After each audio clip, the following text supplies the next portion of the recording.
Hello there guys. Today we're just going to take a look at these easy metal links that I just received today in the post. It's basically an upgrade track set for my Panzer IV that I plan to build during the I Must Be German group build. Just particularly quite interested in these particular link systems. I've seen them a couple of times advertised now. A little bit hard to get in the US, but was able to get a hold of them, and we'll just take a look at it. So it comes in this little bitty plastic pop-up package, pretty well packaged to be honest, and the metal links are in there. It's basically very similar to the Friel tracks that most people are familiar with. Got a nice foam pad just to protect the white metal casting. So let's open them up, take a look inside, see how that goes. It looks like all we get is just a little foam pad, no instructions, just a bag of links right there. So let's open these guys up.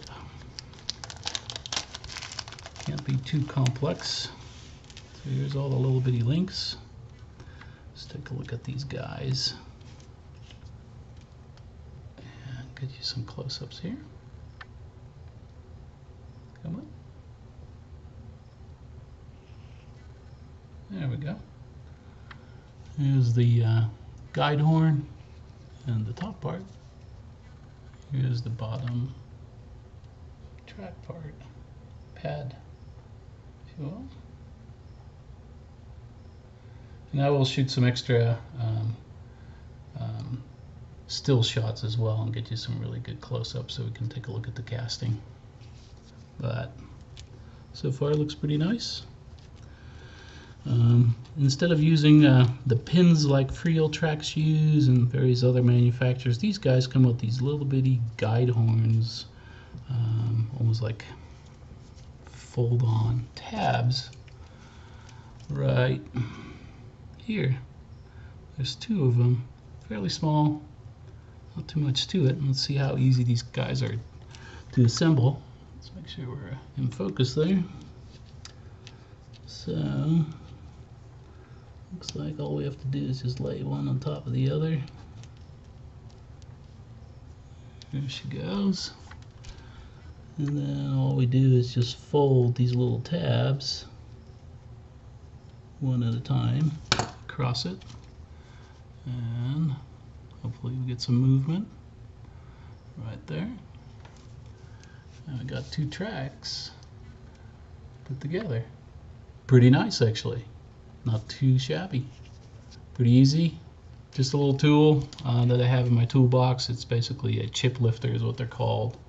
But I think you can just use a little screwdriver or something like that. Just something that's pretty easy to get in there and just grab these little tabs. So let's make a couple. Let's make a run and see how fast we can assemble a track.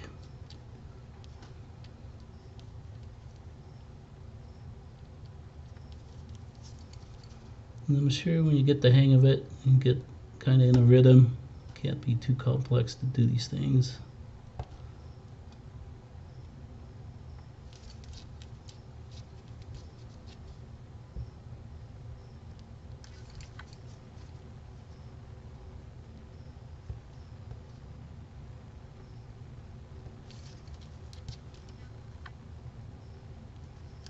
There we go. All you have to do is just kind of gently bend those little tabs around. And here we got a section of 5.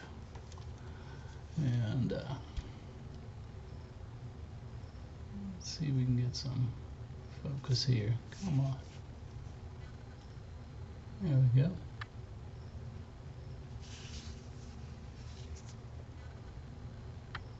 Pretty easy, I would say. So ease of assembly, pretty good. Just looking at the casting here, and looks pretty nice. All of these depressions are all consistent throughout. Everything is clean in these holes like they should be.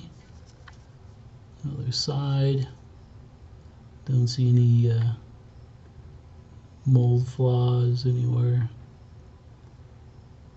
Yeah, very good. Pretty decent detail on the sides here. Nothing to get too excited about, but pretty nice. So basically, there you have it. Pretty easy to assemble, not too difficult. I got my set for $31.95.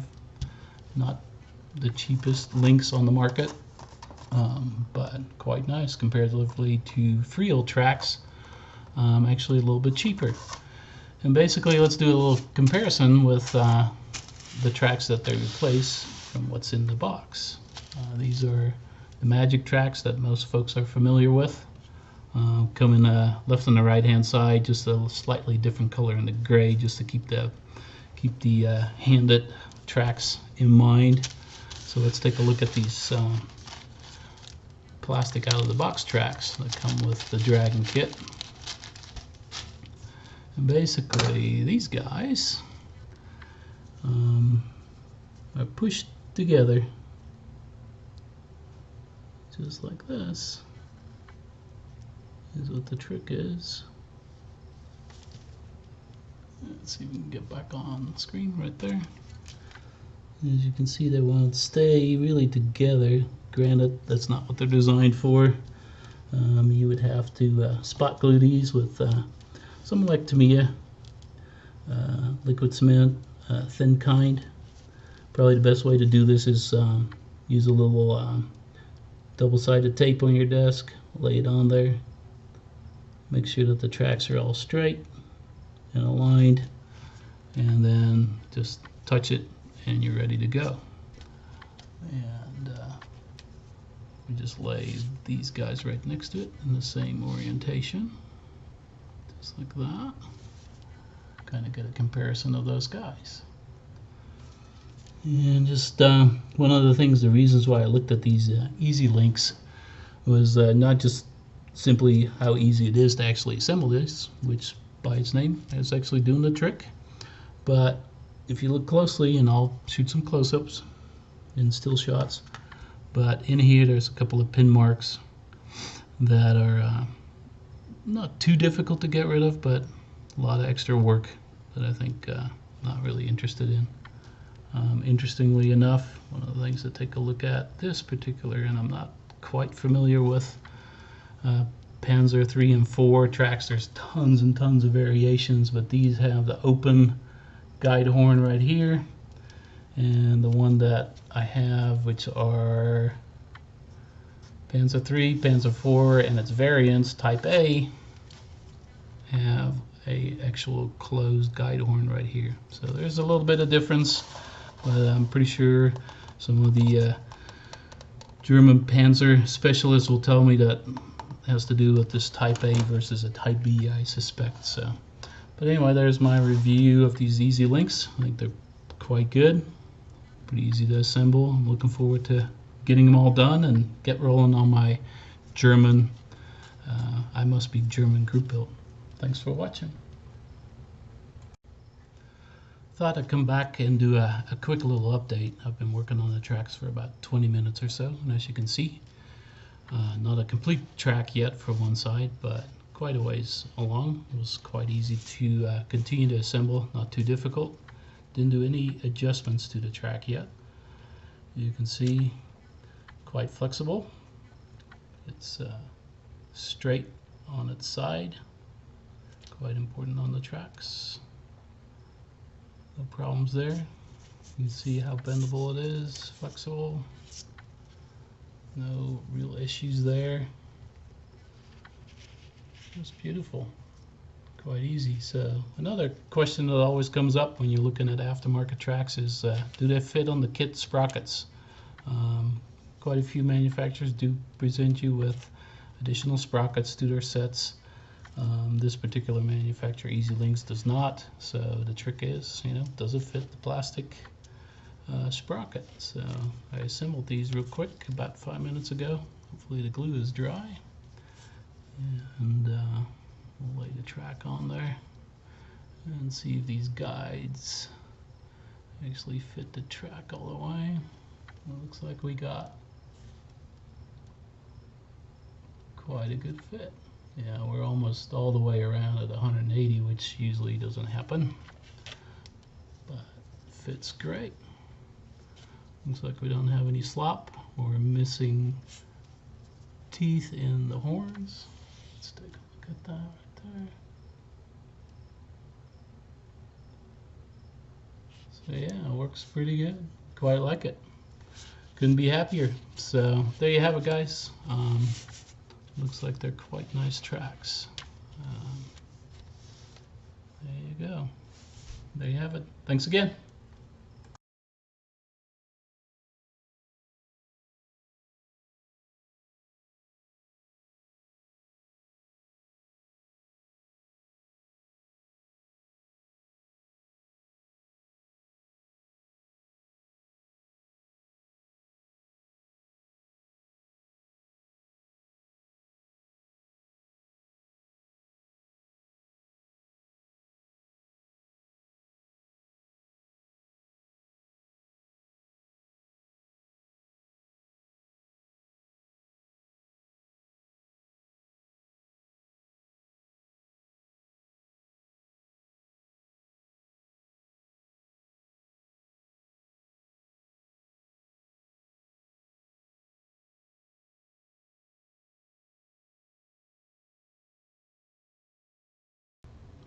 So last but not least, we'll take a look at my SU-25 Sukhoi that I've been working on over the past week. And as you can see, we're in black base primer stage, and I think it turned out quite nicely.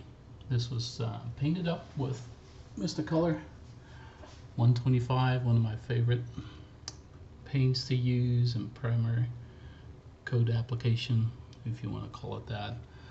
Kind of a big proponent not to use thick, heavy coats of primer rather than use a thinner coat of just regular paint and use that as your checking work on your model. So all the details are on, as you can see. Let's see if we can grab this guy a little bit, turn it around.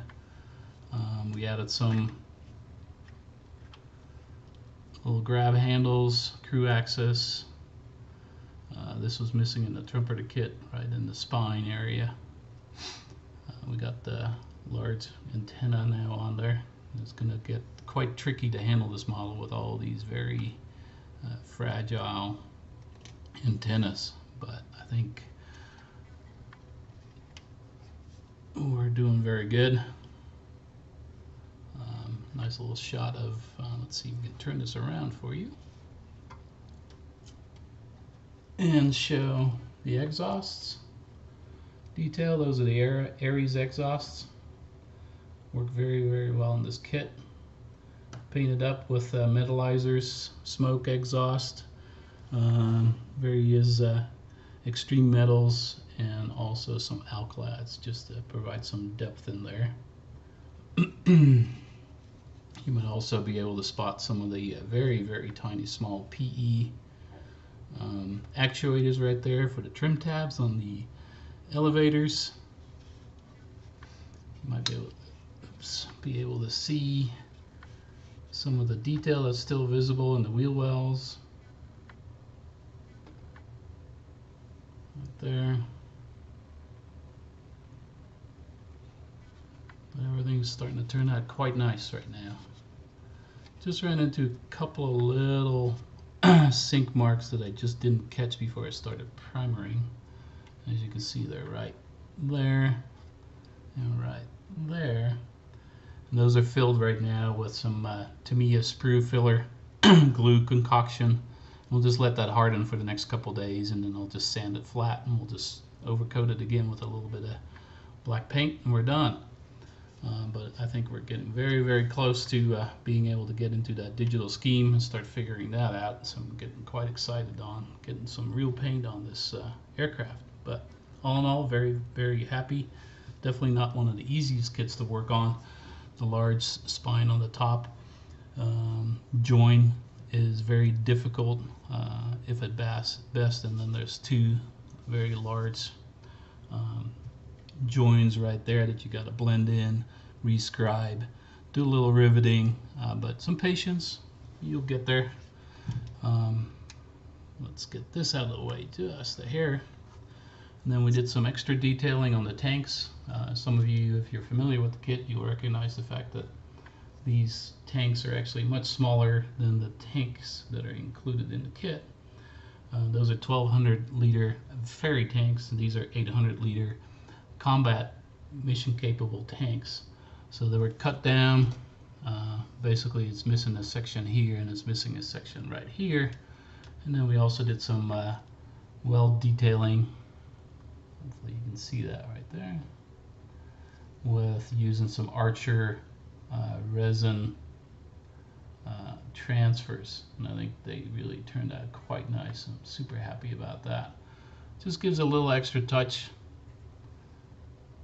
of detail to these tanks. Also moved this particular filler station. You can also see on the bottom I added some drainage tubes that are missing in the kit. Just use some reference pictures just to take a look at and see where they were located. They might not be 100% exactly right, but provide some pretty nice detail around. So very happy about that. So that's where we're at today with painting the model and getting it ready through the primer stage, doing seam checking, and we're in general good state. So let me put this model away a little bit and out of the way, and then I'll show you what we're heading towards. Is this particular scheme. Let's move that towards you guys. Oh, the glare and reflection, I guess. There we go. So these are coming from Foxbot out of the Ukraine, direct ordered. Just gorgeous scheme. It's about 7 gray tones throughout the aircraft, but very, very well detailed. Instructions, comes with an enormous amount of stencil data, very well researched. These guys are taking pictures at Kulbalkina Air Base in the Ukraine during their current operations right now that are undergoing even today as we speak. Very well done. So I can't wait to get going on that, and hopefully by the next update next week we'll have some paint on the Sukhoi, and you can take a look at that and see how we're doing. This does come with a stencil set, and they're vinyl, they're very nicely cut, and we'll go through all of that as well on how to apply those, properly adhere them to the model, and then mask them and come up with that very, very interesting digital scheme. So that's where we're at today. Thanks for watching.